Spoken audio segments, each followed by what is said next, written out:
السلام علیکم و رحمت الله و برکاته. من پدر سید اکرم عمر هستم. در میترو همی واقع شدگی در میترو توریسکی برادرها در کاری فرزندان که من راضی نیستم. خیلی بچه ها اینو بچگی کردن، اینو هر دوش اکا اوکا هستن. وقتی که سید اکرم همراه را میقبن و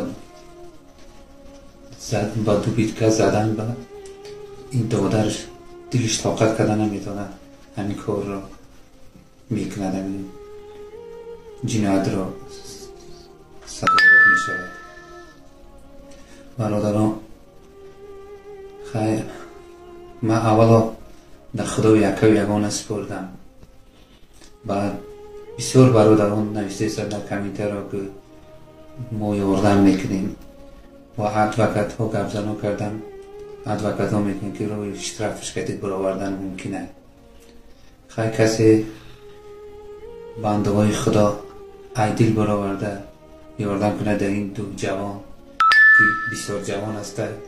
یکتاش 21 ساله، یکتاش 18 ساله و 18 ساله هم زدگیش عمر رسول جان زاده و یکم بار مسکو آمدگی و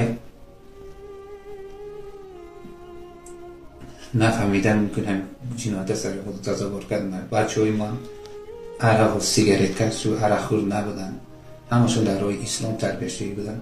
وقتی که اکشم میزنن خیلی خون جان یگه که همین گناه کرده است. همین را التماس اگر یکم دستگیری کنین برای اون راه اشترافش برآوردن ممکن بوده.